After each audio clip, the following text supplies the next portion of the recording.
You've been lied to about multiple streams of income. The internet keeps telling you to build 5 businesses, start 3 side hustles, invest in everything, and somehow call that financial freedom. But for most people, that's not freedom.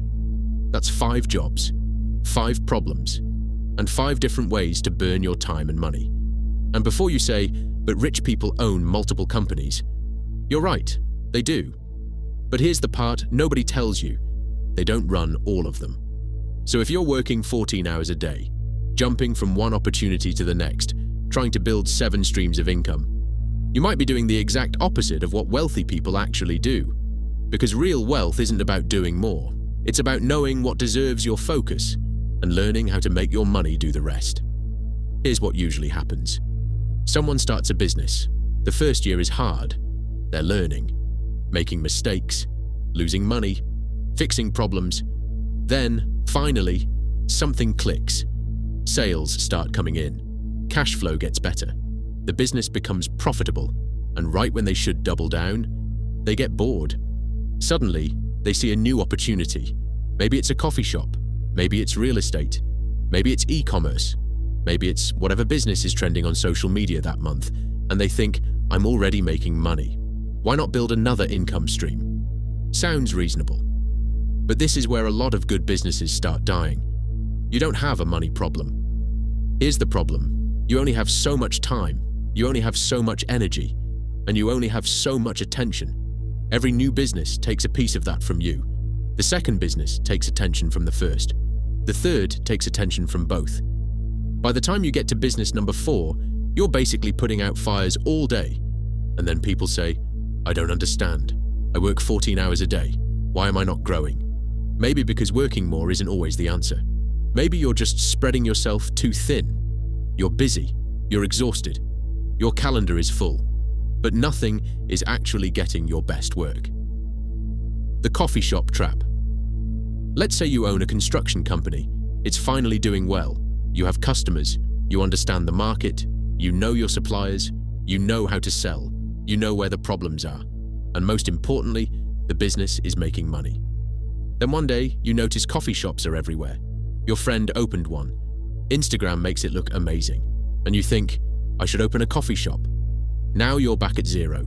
You need a location, a design, contractors, equipment, suppliers, employees, training, marketing, a new customer base, a completely different business model. And who's paying for all of this? Your successful construction company. Think about how crazy that is. You take cash from the business that already works and give it to a business that hasn't proven anything yet. You take your attention away from the company that knows how to make money and give it to a company that's still trying to figure out what it is. Then 6 months later, both businesses are struggling. And you wonder what happened. Why entrepreneurs do this? I think entrepreneurs usually do this for one of 3 reasons: fear, impatience, or boredom. Fear says, what if my main business fails? Impatience says, I'm not getting rich fast enough.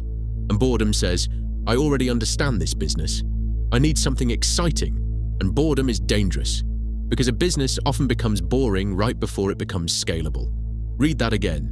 The systems are working. The customers are coming. You understand the problems. You're not surprised every 5 minutes anymore. That's not a sign to leave. That might be the exact moment to go deeper. One great business. I'd rather own one great business than 5 businesses I have to babysit every day. One business with strong cash flow, good systems, a great team, healthy margins, and room to grow. That's worth more to me than saying, I'm a serial entrepreneur, because owning 3 LLCs doesn't make you wealthy. Having 3 logos doesn't make you wealthy. Putting founder of 5 companies in your bio doesn't make you wealthy. Cash flow matters, profit matters, systems matter, and focus matters. But what about rich people? Now let's answer the obvious question. What about billionaires? What about wealthy families that own 10 or 20 companies? Good question, but there's a huge difference between owning a business and operating a business. A wealthy investor might own part of a hotel, a manufacturing company, a technology company, and a real estate portfolio. But he's not checking hotel rooms in the morning, fixing a machine at lunch, writing software in the afternoon, And showing apartments at night, that's not how it works. There are operators, managers, executives, teams, systems. The owner might review numbers, make major decisions, allocate capital, choose leadership. But the business doesn't need him standing there 12 hours a day just to survive. That's the difference. A holding company doesn't fix bad focus. And no, creating a holding company doesn't magically solve this. If you put 3 messy businesses under one holding company, congratulations. You now own a holding company with 3 messy businesses. The legal structure changed. The operational reality didn't. You still need leadership. You still need people. You still need systems. You still need someone accountable for results. A new company name doesn't create leverage. Systems do. Capital does. Great people do. So, where should multiple income streams come from? This is where I think people get the whole idea backwards. You don't build wealth by creating more jobs for yourself. You build a strong income engine first. Then you take the cash from that engine and start buying assets, stocks, real estate, land, maybe private businesses you understand, maybe other assets that fit your strategy. The point is simple. Your capital should start doing some of the heavy lifting, not just your time. That's when diversification starts making sense. When capital, not your calendar, is carrying the load.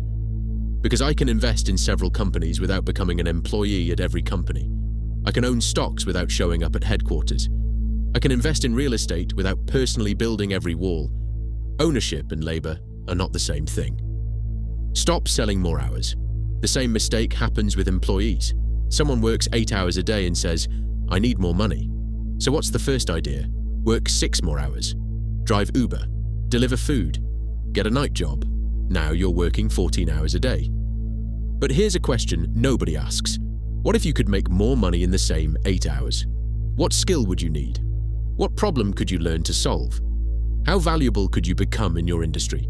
Because there's a limit to how many hours you can sell, but your value can grow dramatically. Stop asking, how can I work more? Start asking, how can I become more valuable? Better at sales, better at leadership, better at communication, better at solving expensive problems. The market usually pays more for value, not exhaustion. Leverage. The word you need to understand is leverage. Leverage means your results are no longer tied only to your personal hours. Money can be leverage. Technology can be leverage. Systems can be leverage. Machines can be leverage. A great team can be leverage. If you're doing sales, marketing, customer service, operations, accounting, and every important decision, you may own the company on paper, but in reality, you've built yourself a very stressful job. A real business should become less dependent on you over time, not more dependent on you. You build processes, you hire people, you create accountability, you use technology, you create systems. So, eventually, you can step back without everything falling apart. The real path to multiple streams of income. So, if you want multiple streams of income, here's how I would think about it. First, build one strong income engine. If you have a job, increase your value. If you own a business, improve the business. Get better, build systems, increase cash flow, protect your margins. Create something that actually works. Then take a percentage of the money you make and invest it. Maybe it's 10%, maybe 20, maybe 30. That depends on your situation, but the principle is the same. Build income, buy assets. Let the assets create more income. Then repeat. That's a very different strategy from opening a random coffee shop because you saw one go viral on Instagram. One is capital allocation. The other is distraction wearing a business suit. Final, so no. I don't think most people need 7 businesses. I think most people need one thing that actually works. One strong career, one valuable skill set, or one profitable business. Build it, improve it, protect it, and when it starts producing real cash, don't immediately run away because you're bored. Use that cash to buy assets. Use systems to buy back your time. Use great people to expand your capacity. And use leverage to separate your income from every hour of your day. That's how multiple streams of income start making sense. Don't build 7 jobs for yourself and call it diversification. Build one strong engine. Then let your money build the rest. If this changed the way you think about multiple streams of income, subscribe and tell me in the comments, would you rather own one great business or 5 average ones? If this changed the way you think about money, Subscribe, because we're just getting started.